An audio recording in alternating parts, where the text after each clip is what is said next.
Muito bem, então nós estamos aqui gravando a nossa live, estamos online, ao vivo, e eu gostaria então de dar de maneira formal e boa noite a todos vocês.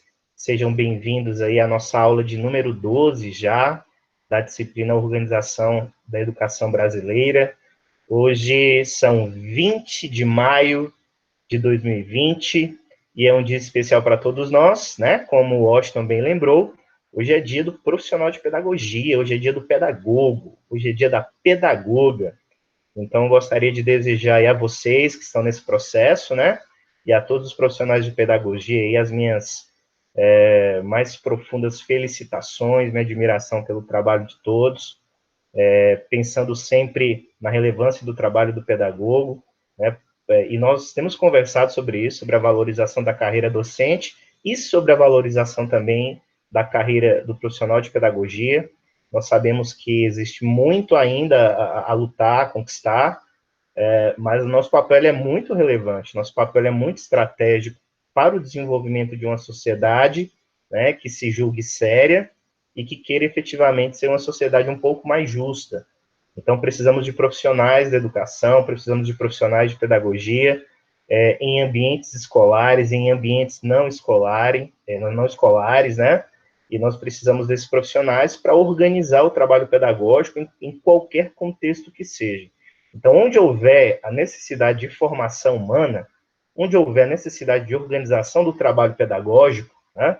Onde houver a necessidade de mediação para que alguém aprenda sobre alguma coisa, esse contexto, ele exige e ele precisa de um pedagogo, de uma pedagoga. Então, o nosso trabalho ele é relevante, ele é importante, apesar de todos os desafios que nós temos diante de nós, e apesar dos desafios que o próprio curso de pedagogia ele enfrenta no Brasil aí, né? Principalmente nesses últimos anos, onde as licenciaturas, em especial, elas têm passado por uma crise, né? Então, pouca gente quer ser docente, pouca gente quer se envolver na área da educação, e nós precisamos, então, repensar o nosso curso, repensar a nossa trajetória de vida, para que, efetivamente, nós valorizemos o nosso curso. E nós valorizamos o nosso curso quando nós levamos ele a sério, né? Existe um texto, e eu até indico para vocês, se vocês procurarem na internet, acharão. É um texto do Pedro Demo, ele é um filósofo da educação, ele é brasileiro, inclusive. Apesar do sobrenome incomum, ele é um sujeito assim, muito relevante para a educação brasileira. E ele tem um textinho, é um textinho de 3 ou 4 páginas, assim, que ele faz uma defesa do curso de pedagogia. É muito engraçado, porque ele começa dizendo que fará uma defesa do curso de pedagogia. Só que o texto dele, ele começa fazendo algumas análises muito críticas, assim. Ele chega batendo, né? Então, primeiro ele fala, olha, em defesa da pedagogia. Aí ele começa o texto descendo a lenha no curso de pedagogia, descendo a lenha no pedagogo. Então, ele vai falar que o curso é relevante, que o pedagogo é estratégico, mas ele vai dizer que em muitos momentos a gente comete os nossos pecados enquanto pedagogos, porque a gente não estuda da maneira que deveria estudar, a gente não lê da maneira que deveria ler, né? Nós temos resistências com relação ao uso de algumas ferramentas, né? Às vezes nós não gostamos mesmo, como a Giane colocou, olha, não gosto desse negócio de computador, né? E nós temos o direito de não ter afinidades com determinados temas e determinados usos, todos nós temos. Só que o Pedro Demo, ele fala que existe uma grande resistência generalizada por parte de pedagogos em formação sobre o uso de novas tecnologias e sobre o estudo sistemático, o estudo criterioso dos temas da educação, né? E ele fala que os nossos cursos são defasados, que falta embasamento científico, que falta o resgate de uma dimensão da nossa identidade que a gente deixou para trás. Porque o que acontece? Nós, gente, pela nova resolução do curso de pedagogia, o curso de pedagogia ele forma professores para atuarem na educação infantil e nos anos iniciais do ensino fundamental. Se você quiser ser gestor ou orientador educacional, você precisa fazer isso a nível de uma pós-graduação, né? Aquela pós-graduação lato sensu, aquela nós chamamos de especialização. E essas pós-graduações duram aí em torno de um ano e meio, em instituições mais sérias, né? Mas se você for nessas instituições de 1,99, provavelmente você termine aí em 6 meses, tem instituição até prometendo a conclusão de cursos de pós-graduação em 3 meses, né? Então a gente precisa tomar muito cuidado.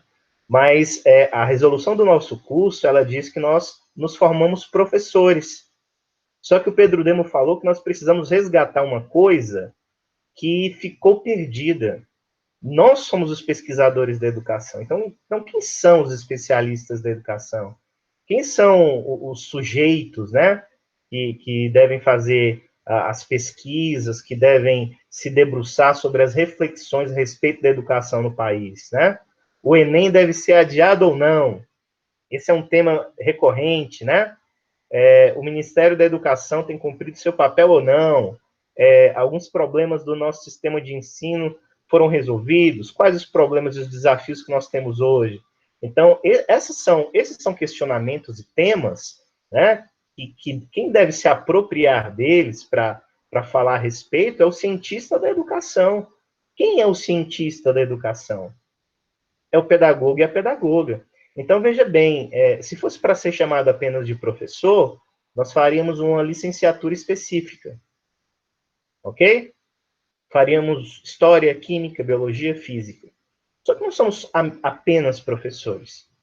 Nós somos pedagogos. Isso significa dizer que na nossa formação nós temos um caráter generalista. É por isso que eu estudo psicologia, é por isso que eu estudo história, é por isso que eu estudo antropologia, é por isso que eu estudo sociologia, é por isso que eu vejo um pouquinho de economia, é por isso que eu visito teorias, né, muitas vezes, que não são especialmente teorias da educação, mas eu preciso conversar com essas teorias para entender a educação de forma ampla.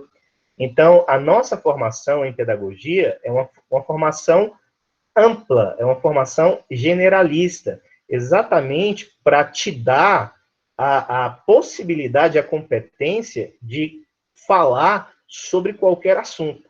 Vocês entendem? O assunto é o quê? É sobre aprendizagem? Falemos sobre aprendizagem, né? Tomemos aí as teorias de Vygotsky, de Piaget, de Vallon, né? De Freud. O assunto é sobre currículo? Falemos a respeito de Michael Apple, né?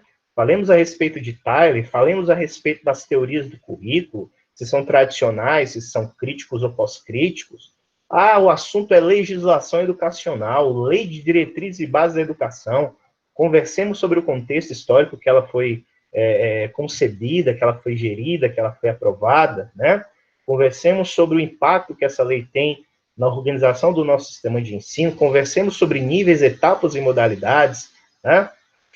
Como é que a economia do país ela tem relação com a educação. Por exemplo, o tema do nosso encontro de hoje é financiamento da educação básica no país, né? Então, como é que a conjuntura econômica, a conjuntura econômica e a organização fiscal do país tem relação com os subsídios e com o financiamento da educação, por exemplo, né? Vocês percebem que os temas, eles são dos mais diversos na educação. Então, vão desde a aprendizagem da criança a questões que ultrapassam os muros da escola. E quem deve ser o especialista da educação? Quem deve dominar estes temas, né? Alguns dominamos mais porque temos mais afinidades e gostos, outros dominamos menos, mas mesmo assim temos que estudá-los, né? Então, quem deve falar sobre isso, quem deve se posicionar sobre isso, é o profissional de pedagogia, né? Sou eu, pedagogo, é você, pedagoga, somos nós, cientistas da educação. E somos nós que, uma vez pensando a educação, podemos aí criar novas teorias sobre educação. Então, nós, por exemplo, aqui estudamos Demerval Saviani, estudamos José Carlos Libani, estudamos Moacir Gadotti, estudamos Paulo Freire, né? Estudamos Emília Ferreiro, Maria Montessori, estudamos essa galera boa aí, que estuda o currículo, né? Tyler, estudamos Vygotsky, Piaget, e aí o tempo vai passando e parece que a gente só fica olhando para o passado, né? Então, cadê as novas teorias, né? Sobre educação, sobre a sociedade brasileira? Quem são os pensadores dessa nova educação no século XXI?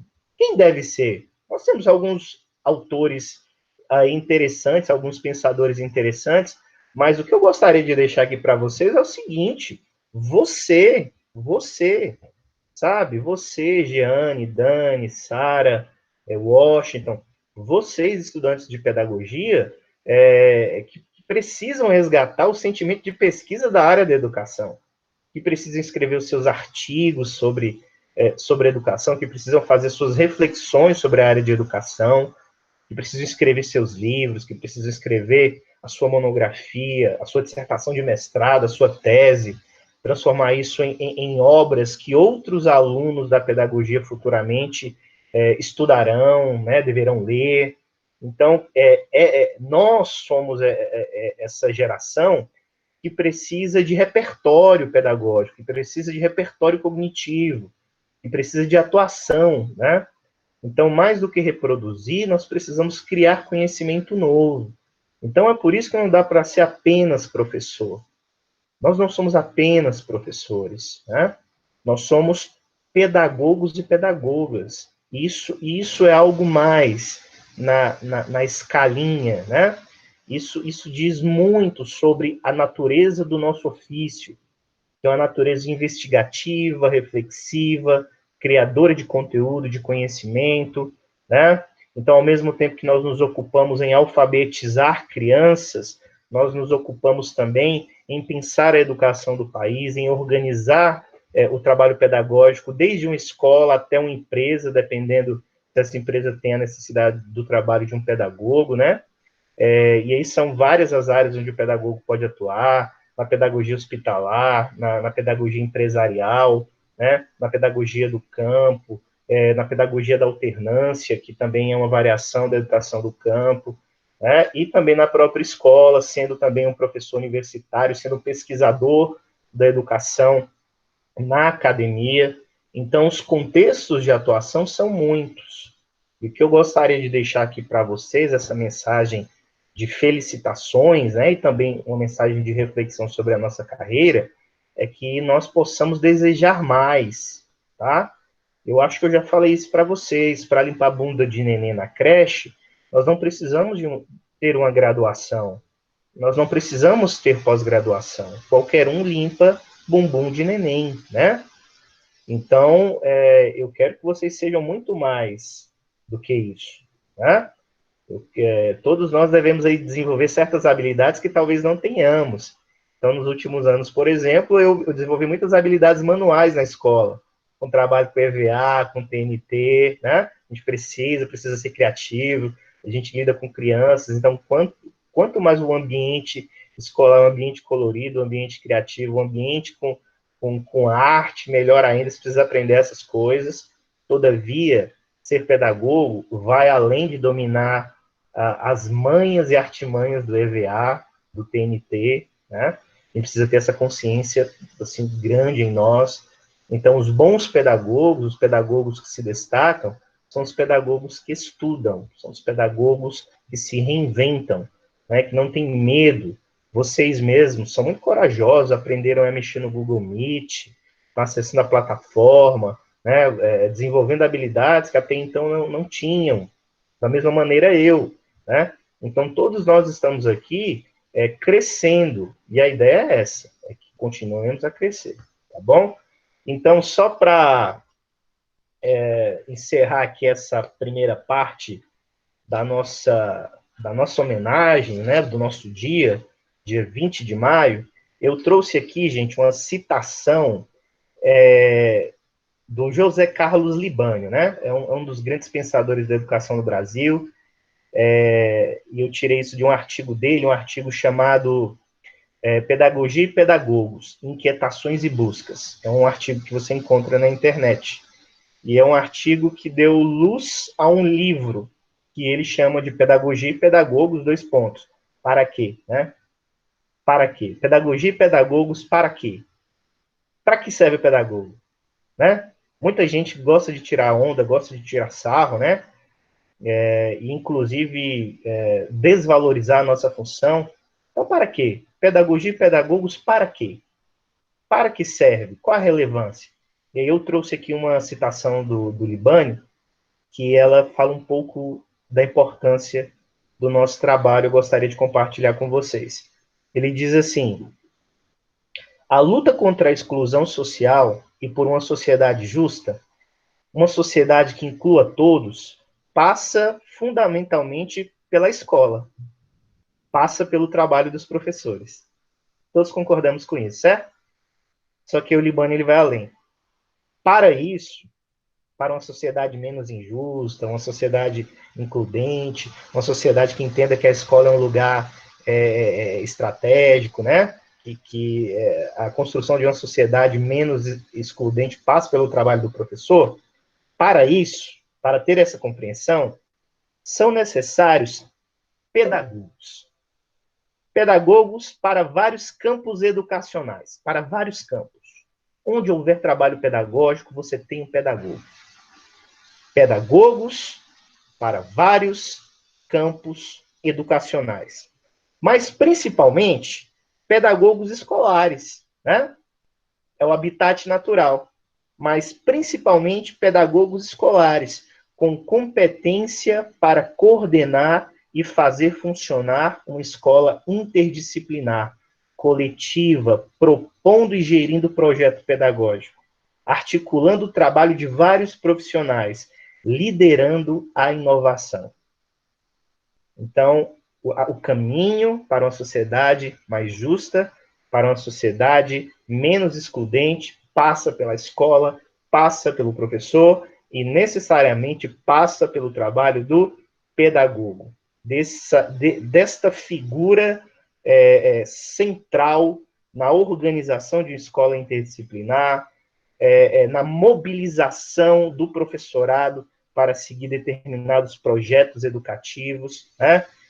O pedagogo é essa pólvora que acende e que leva a todos a saírem de uma situação de estagnação, de uma situação de senso comum para uma situação de ânimo, de força, de fazer com que as boas ideias se tornem projetos práticos, né? E nós somos esses sujeitos que articulam todos esses profissionais. Então, na escola, meu amigo, você pode ser formado em Química, História, Geografia, Artes, né?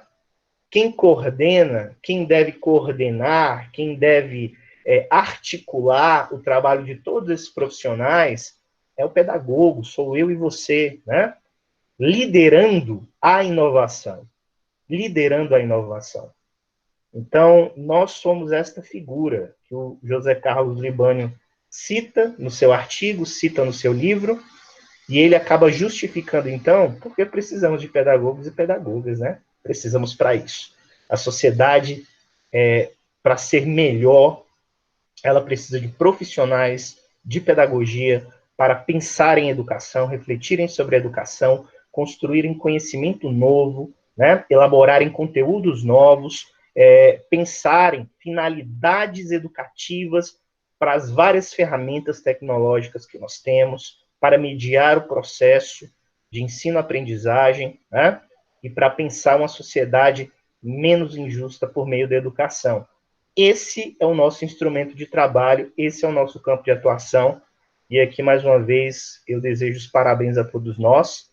Ao mesmo tempo que são felicitações pelo dia, é um chamamento à reflexão, né? É um chamamento a pensarmos. O que você quer, né?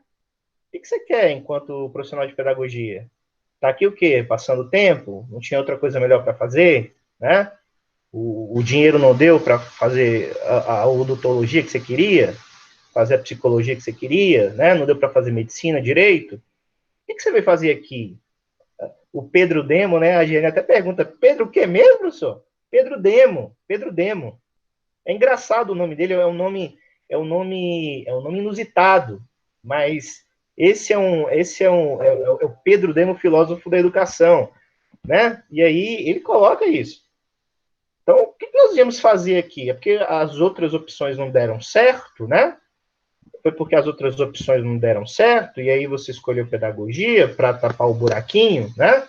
Para passar um tempinho por aqui, engrossar depois as fileiras de pedagogos e pedagogas formados e formadas, que não tem embasamento algum, que não tem habilidade, competência nenhuma, né? O que você veio fazer aqui? Pensemos a respeito.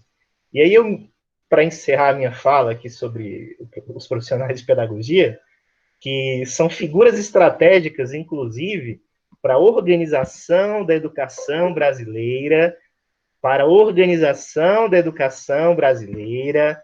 Não há organização da educação no Brasil sem diretores, sem coordenadores, sem orientadores, sem professores, sem figuras que tenham formação em pedagogia, pedagogos e pedagogas. Não há como organizar esse sistema de ensino sem figuras estratégicas como pedagogos e pedagogas, tá? E aí, para encerrar aqui a minha fala, que já se estendeu, né? Eu me lembro de uma fala do Paulo Freire em um livro, se eu não me engano, é Pedagogia da Tolerância. Eu acho que é Pedagogia da Tolerância. É isso, eu acho que se eu não estiver enganado. É um dos novos livros que foram editados. Depois de muito tempo do falecimento dele, a esposa dele pegou algumas compilações, né? Transcrições de palestras que ele deu, textos que ele tinha guardado, e aí ela fez algumas compilações, ela editou novos livros, né? Então, dentre esses novos livros, Pedagogia dos Sonhos Possíveis, Pedagogia da Solidariedade, Pedagogia da Tolerância, e são livros disponíveis, assim. E aí tem, em um desses livros, ele relata uma experiência que ele teve com alunas de pedagogia. E aí ele fala que fez um círculo de cultura, né? Paulo era desses, e para conversar com as pessoas, todo mundo tinha que estar em círculo, né? Nada de ficar olhando para a nuca do outro. Então, eu boto todo mundo em círculo, vamos conversar. E aí ele começou a questionar aquele grupo de estudantes de pedagogia, né? Que na sua maioria eram mulheres. Nós sabemos que as pedagogas, né? Ainda elas são aí a grande maioria, né? A educação a educação infantil nos anos iniciais é um contexto mesmo de atuação feminina na sua grande maioria, né? Então, nós aqui, eu, Washington e outros, né, nós somos exceção. Mas também nós entendemos que, enquanto homens pedagogos, nós temos a nossa contribuição. Aí o Paulo ali, naquele círculo, né, Paulo Freire naquele círculo com as estudantes de pedagogia, ele começou a perguntar para as meninas, né, jovens, né, jovens, algumas com 18, 19, outro na casa dos 20 anos, né? Por que vocês escolheram pedagogia? Aí teve um que falou assim: ah, professor Paulo, eu escolhi pedagogia enquanto o marido rico não chega, né? Para me tirar dessa vida de carestia, de dificuldades, né? Enquanto o marido rico, o príncipe encantado não chega para me salvar dessa situação difícil, eu vou aqui fazendo pedagogia para o tempo passar, né? E aí, gente, sério, é um relato, assim, do livro que eu achei, eu tô parafraseando, claro, né, não tô tomando ao pé da letra, mas era basicamente isso, né, a estudante de pedagogia dizendo o seguinte: olha, eu queria outra coisa da minha vida, entendeu? Eu quero outra coisa da minha vida, mas, caramba, o príncipe encantado não chegou, né, o cara no cavalo branco não chegou, e aí, né, enquanto ele não chega, a gente faz pedagogia, entende? E aí, o que eu quero trazer para vocês? Gente, o que a gente quer aqui, entendeu? Você está esperando o quê? Você está esperando o príncipe encantado? Está esperando algo que mude sua vida? Enquanto essa coisa não acontece, você vai fazendo pedagogia, né? Para quebrar o galho. E aí, depois que você se forma, você vai ainda continuar quebrando o galho de forma amadora, de forma aventureira, sem desenvolver habilidades, competências para atuação, né? Vai ser aquela figura que tem medo toda a vida de encarar desafios, de estar diante de uma turminha de crianças, ou estar diante de um grupo de professores, ou estar diante de desafios que te levem a crescer, você vai ficar com medo sempre, você sempre vai ser essa figura medrosa, reclamona, né? E aí lá no final das contas falar assim, como eu vi de uma amiga minha, ai, escolhi a profissão errada. Caramba, você passou anos da tua vida estudando, se preparando para isso, e aí agora você chega e fala, ai, escolhi a profissão errada. Perdeste seu tempo, né? Perdeste tua energia vital fazendo algo que tu não gostavas e que tu poderias investir em algo que lhe trouxesse paixão, tesão, realização de vida. Pensemos, tá? Pensemos no tipo de profissional de pedagogia que nós queremos ser e sobretudo, pensemos por que estamos aqui. Talvez o seu motivo de querer um outro curso e não deu para fazer, ele seja um motivo legítimo, né? Mas encontre-se enquanto pedagogo na jornada. Foi assim comigo. Ou você acha que eu acordei na manhã de domingo e, caramba, eu sou pedagogo. Acordei na manhã de domingo e recebi a revelação do Senhor, né? Da transcendência. José Reinaldo Oliveira, tu serás pedagogo. Saia de tua terra, do meio de tua parentela, saia de tua cidade no interior da Bahia e vá cursar pedagogia no Distrito Federal. Ela é a tua vocação. Você acha que eu ouvi isso do Senhor? Você acha que Deus me deu esse luxo, né? Não, meu primeiro dia de aula eu caí numa turma que tinha 40 mulheres, eu não sabia basicamente o que estava fazendo ali, apesar de gostar muito de estar no meio de 40 mulheres, mas eu não sabia do que se tratava o curso. Como é que eu me descobri pedagogo? Aproveitando as oportunidades que me vinham e caminhando, e me pondo em movimento, estudando, lendo. E aí, no caminho, eu me descobri pedagogo. Existem aqueles que se descobrem pedagogos antes, né? Que vão fazer a graduação com essa maturação de ideia, né? Não, caramba, eu quero ser pedagogo. Existem os convictos, né? Que dizem que são chamados, que dizem que são vocacionados. E existem aqueles que são reticentes. Eu sou um dos reticentes. Eu não sabia muito o que queria da minha vida, né? Só tinha algumas aptidões. E aí eu me descobri no caminho.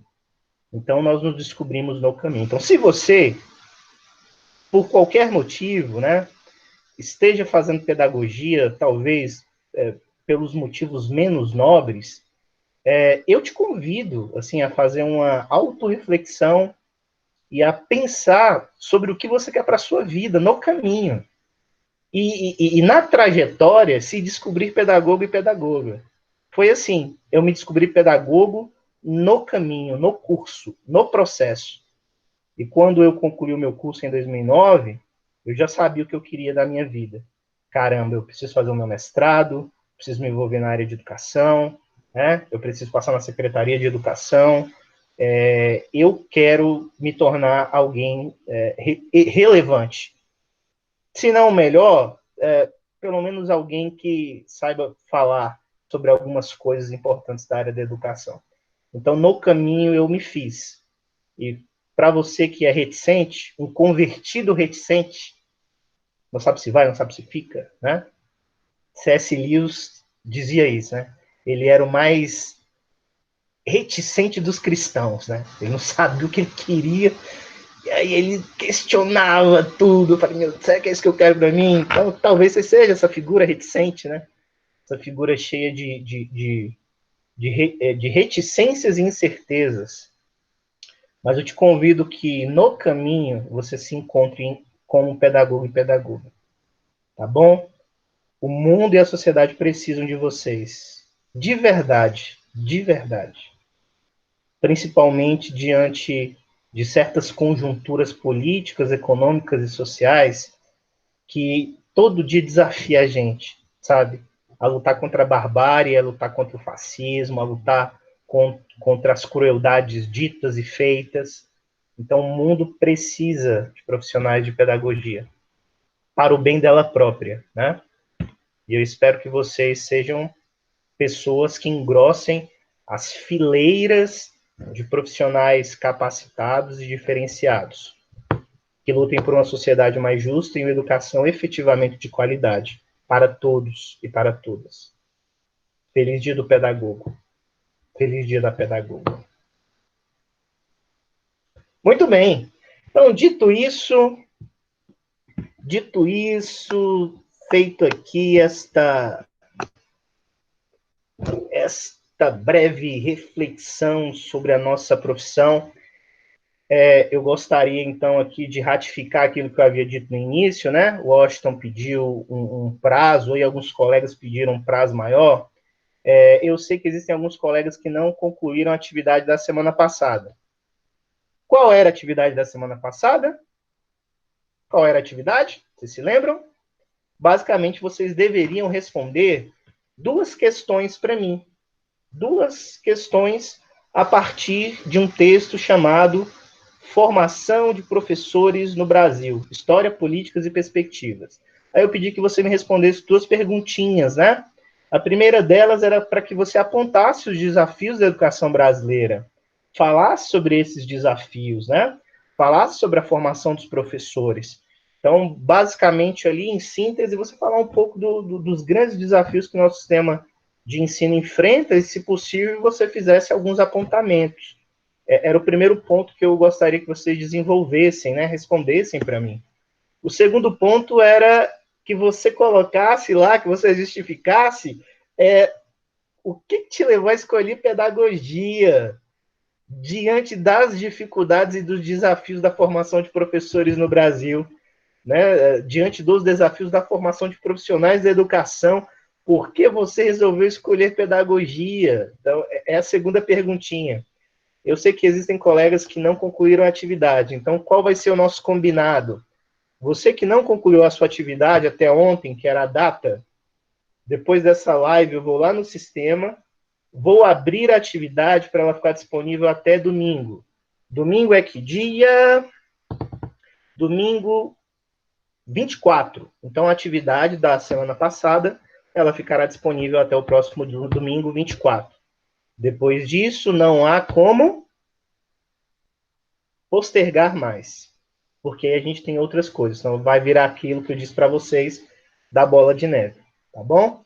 Então, se você não terminou, pode terminar até domingo, respondendo 2 perguntinhas simples para mim, e aí eu peço a gentileza que você salve o seu arquivo em PDF, né? E aí envie lá no link da atividade. Pessoal, não enviem atividade para o meu e-mail, tá bom? A sua atividade precisa estar registrada na plataforma, ela precisa estar lá.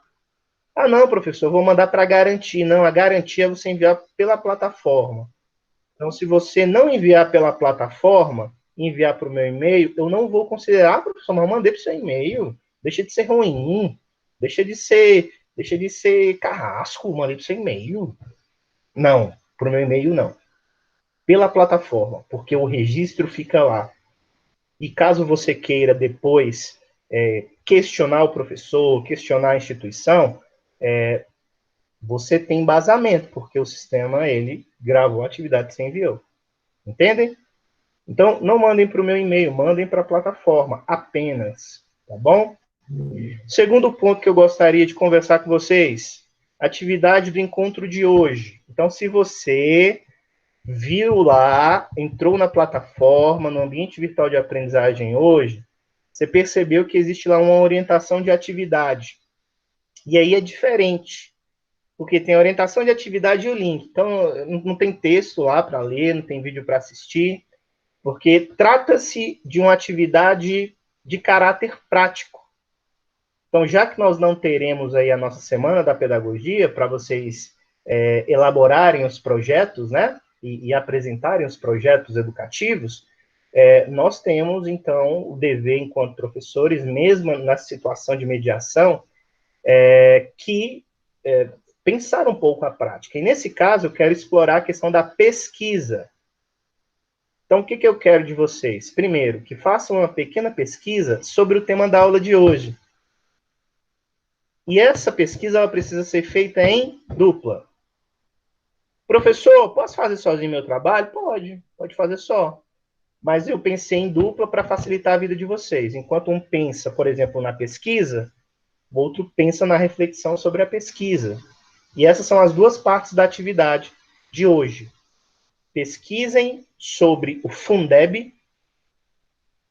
E uma vez que você pegou as informações sobre o que é o Fundeb, eu quero que vocês façam uma reflexão sobre a importância do Fundeb. E o que pode acontecer se o Fundeb não for renovado? Eu gostaria de falar aqui algumas coisas sobre o conteúdo, claro, para situar vocês, mas basicamente a atividade é essa.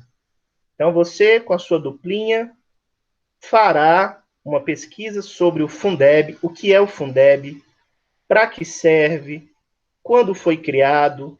Antes do Fundeb, existia um outro fundo de financiamento da educação básica. Gente, o Fundeb ele diz respeito a um fundo de manutenção da educação básica e de manutenção da carreira do professorado brasileiro, principalmente com relação à educação básica. Tudo bem? Então, quando falamos de Fundeb, estamos falando de um fundo criado em lei. Se recordam? Quando a Constituição de 88 traz que o Estado seria, né, o responsável por oferecer uma educação para o povo. Aí depois vem a LDB criando um mecanismo chamado de Fundef, né? Antes era Fundef, e aí depois o Fundeb ele surge, ou seja, a nossa legislação educacional aí dos últimos quase 30 anos, ela concebeu, né, alguns dispositivos legais de que o Estado deveria reverter para a educação determinada porcentagem de seus impostos para que a educação pública no Brasil fosse financiada. E é uma das pastas, gente, mais importantes. É uma das pastas mais importantes. A pasta da educação, ela é muito importante no país. Ela recebe um dinheiro absurdo. Nós passamos aí de alguns bilhões, inclusive, em 2019. Né? Inclusive, eu coloquei esse dado para vocês lá no corpo da orientação lá no AVA, né?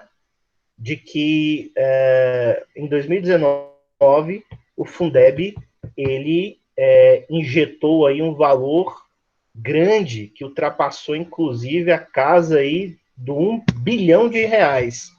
É muito dinheiro, né? É muito dinheiro. Então é um dinheiro importante. E aí nós podemos questionar, né? É o suficiente? Talvez não. Outros países investem mais. Só que sem o fundo, como ficaria o financiamento da educação brasileira?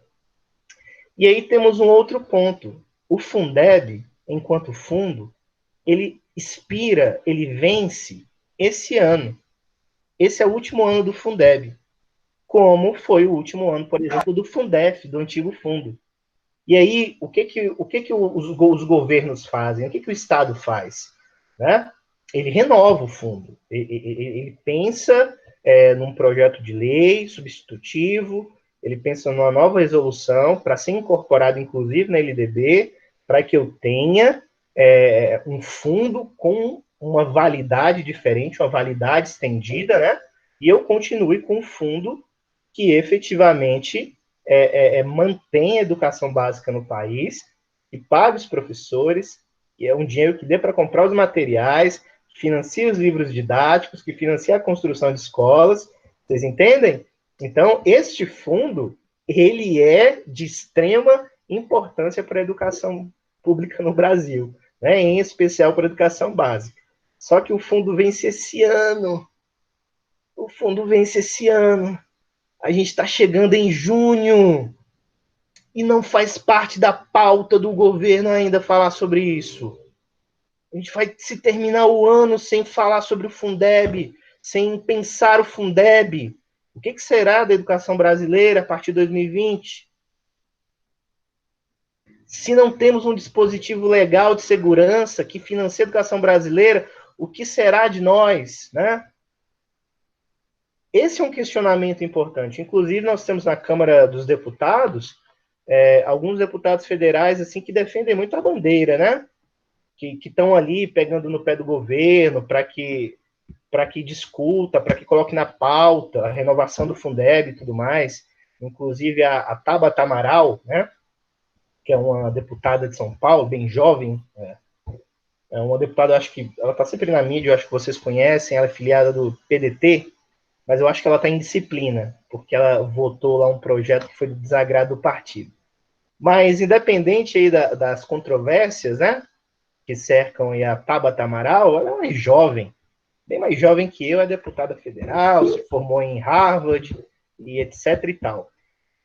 A Tabata, gente, ela é uma dessas defensoras, e aí ela faz parte de uma comissão de avaliação do MEC. Ela com alguns colegas deputados, né? Então eles sempre estão fazendo visitas técnicas ao MEC, pegando no pé do ministro, inclusive a pressão que esse grupo do Conselho de Educação, do Conselho de Fiscalização do MEC fez, derrubou o antigo ministro da Educação, que era, me esqueci o nome dele, ele é até colombiano, é o Vélez, né? Ricardo Vélez era o nosso antigo ministro da Educação, que foi derrubado depois de falar alguns absurdos, mandando que escolas gravassem crianças cantando o hino nacional e que fosse enviado, né? Então, assim, é um verdadeiro absurdo você divulgar a face de crianças, né? A gente sabe que o Estatuto da Criança e do Adolescente não permite isso, sem autorização dos pais. Então, assim, um cara bem, bem equivocado em muitos sentidos. E não tinha projeto algum para educação, e aí os deputados bateram firme nele até que o excelentíssimo presidente da República o demitiu, né? E aí colocou uma figura mais tenebrosa ainda no lugar, que é um cara que não tem relação nenhuma com a educação, formação nenhuma com a área de educação, e muito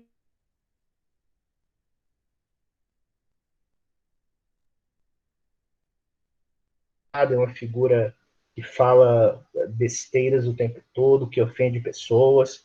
Então, este nosso governo, nós estamos caminhando para o meio do ano e nós ainda não discutimos a renovação do Fundeb. Muita gente não sabe o que é o Fundeb. Né? Estudantes de pedagogia, estudantes de licenciaturas não sabem a importância que o Fundeb tem. E aí, se o Fundeb não é renovado, a gente chega em 2021 sem um mecanismo legal, tá lá na lei, tá na LDB, expirou, venceu. O que será da educação brasileira? Né? Então, eu peço que vocês façam essa pesquisa em dois momentos, né? Primeiro, pesquisem sobre o que é o Fundeb, tem uma orientação lá na nossa trilha de aprendizagem, né? O que é o Fundeb, para que serve, qual era o fundo antes do Fundeb, acabei falando que é o Fundef, né? Que era o fundo era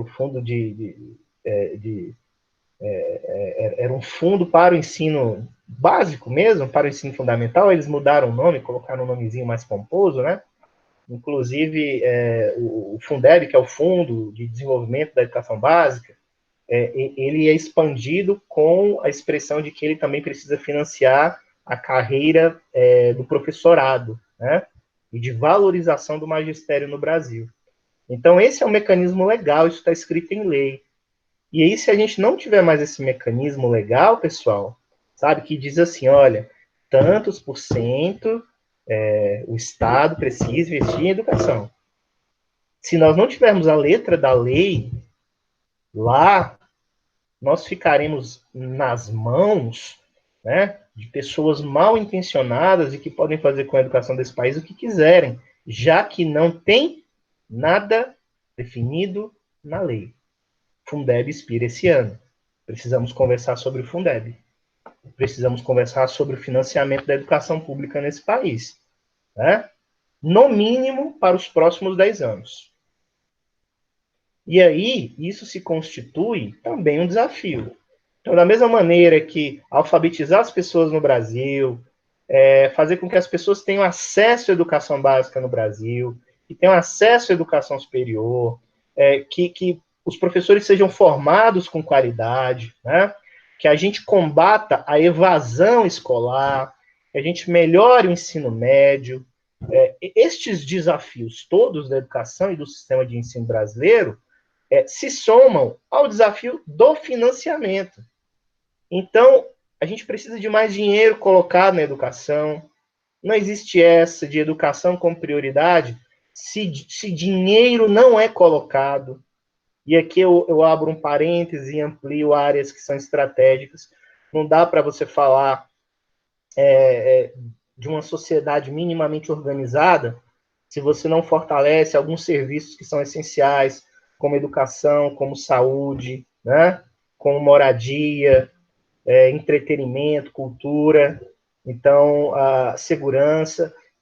A gente precisa de investimentos nessas áreas para que o povo brasileiro viva bem, viva melhor, para que a ignorância ela seja ultrapassada, para que a fome ela seja vencida, né? Então, tanto a fome física quanto a fome intelectual. Vocês lembram da música do Titãs? A gente não quer só comida, a gente quer bebida, diversão e arte. A gente não quer só comida, a gente quer balé, a gente quer cultura, a gente quer cinema, né? A gente quer estudar, a gente quer experiências profissionais, a gente quer comida, a gente quer bebida, nós queremos as nossas necessidades mais fundamentais e fisiológicas satisfeitas, mas nós queremos outras necessidades também satisfeitas, para que nós sejamos uma sociedade verdadeiramente inclusiva, inteligente, tolerante, né? Uma sociedade civilizada, né?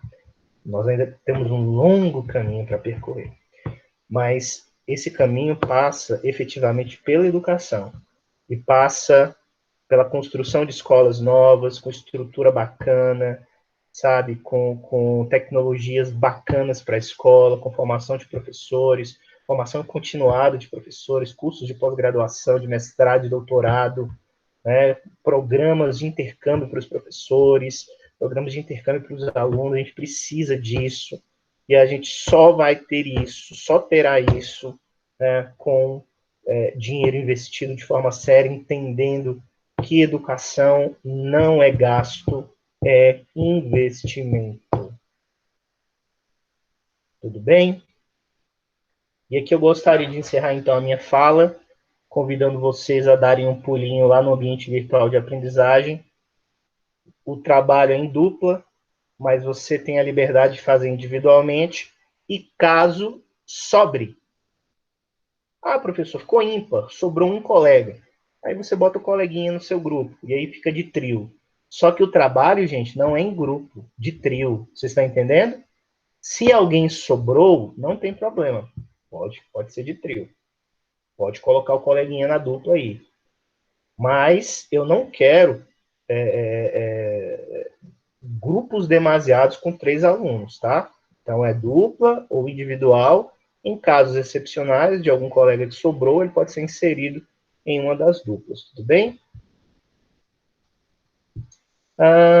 Muito bem, é isso aí. Alguma pergunta, pessoal? Algum questionamento? Alguma observação? Olha só, vocês colocaram aqui algumas coisas interessantes. A gente vai falando aqui.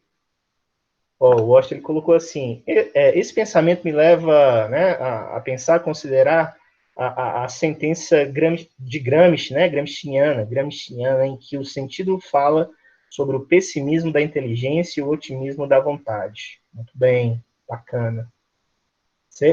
Cuidado, viu, Washington? Você fica lendo aí Gramsci, vou te chamar de comunista, vou te colocar na cadeia. Fica esperto. Tô brincando, hein? Leiam Gramsci. Leiam Gramsci. Muito bem. Às vezes dá uma raiva, né, pela falta de valorização, não só do governo, mas da própria sociedade.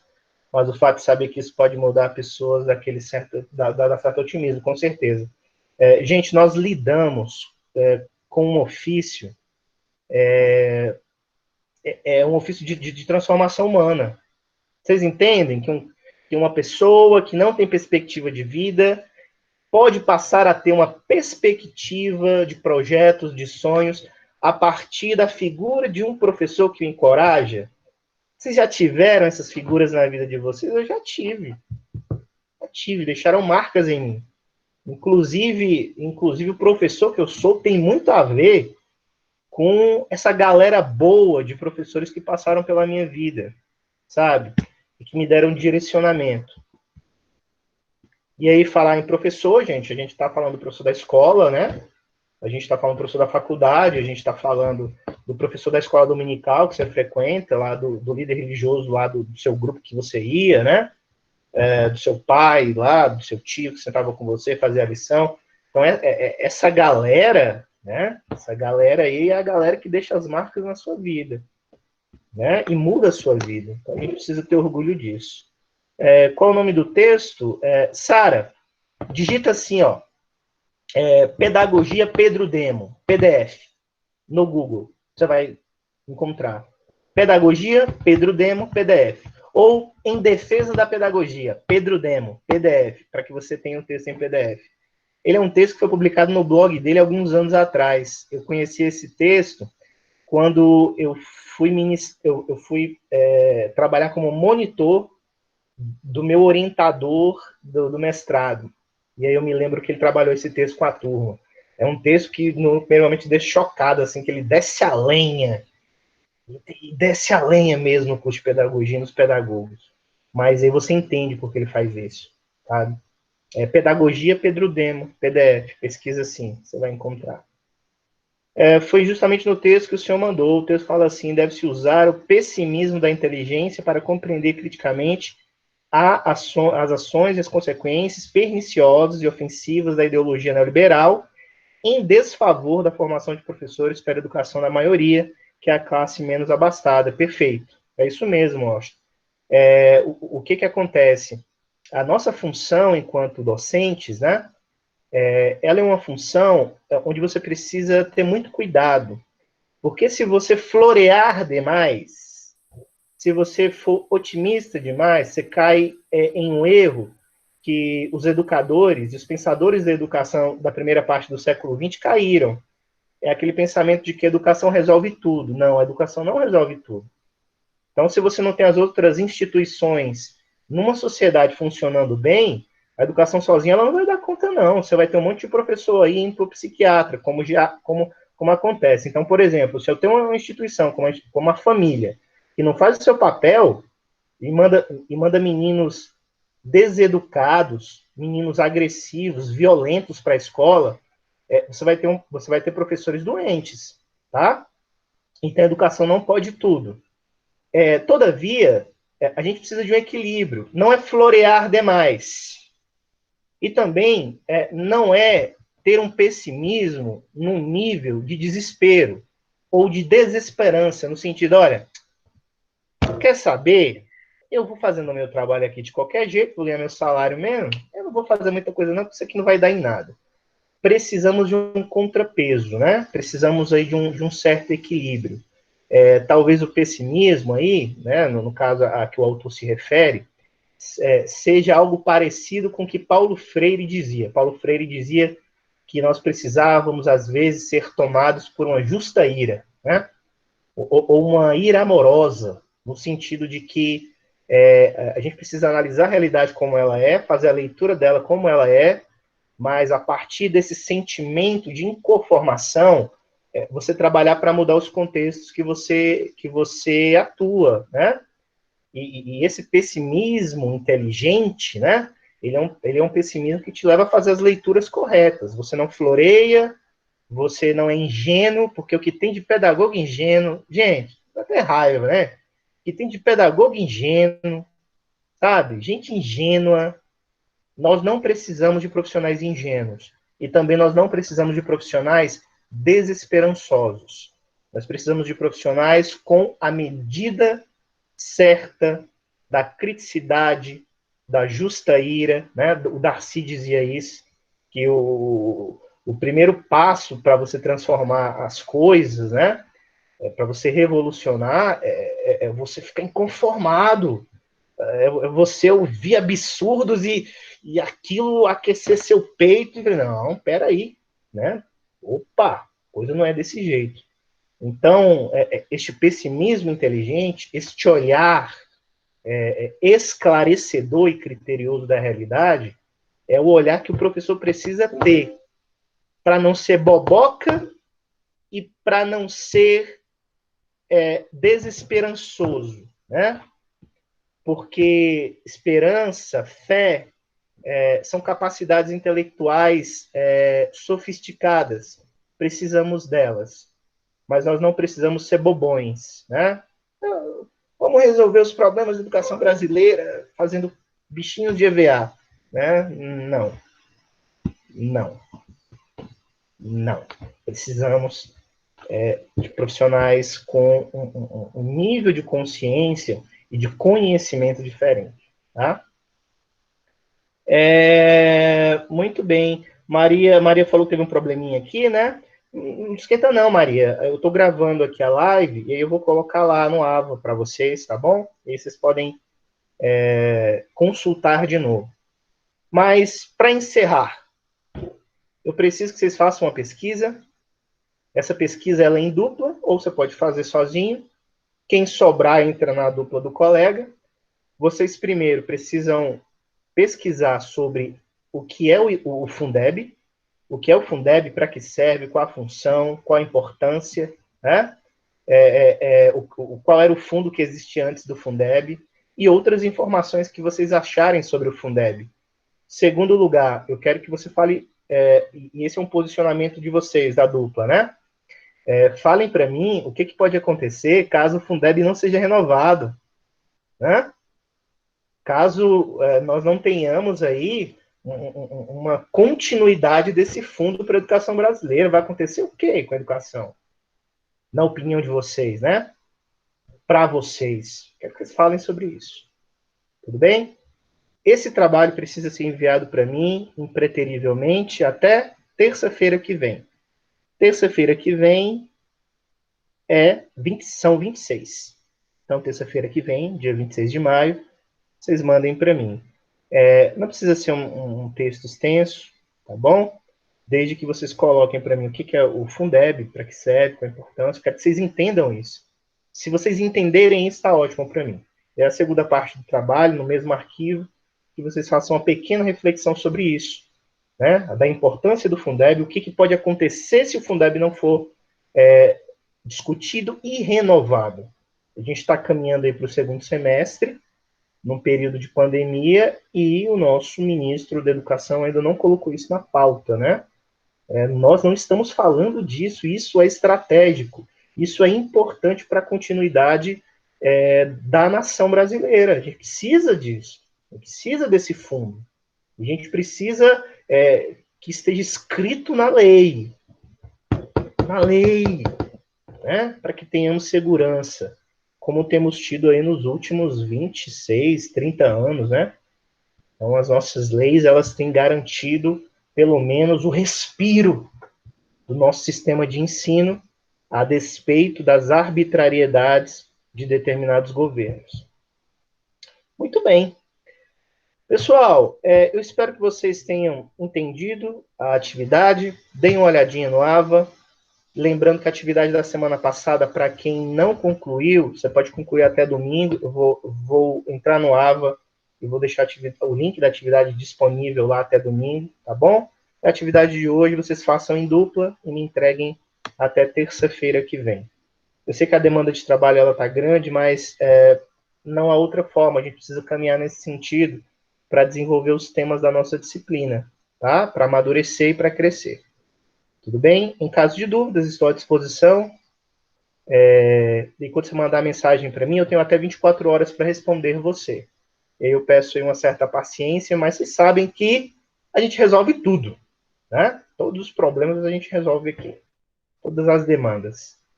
Eu quero é que a gente caminhe todo mundo juntinho, aprendendo junto. É isso que eu quero. Tudo bem? Então, vou dar uma boa noite aqui a vocês. Obrigado por comparecerem mais uma vez, por contribuírem com a nossa aula.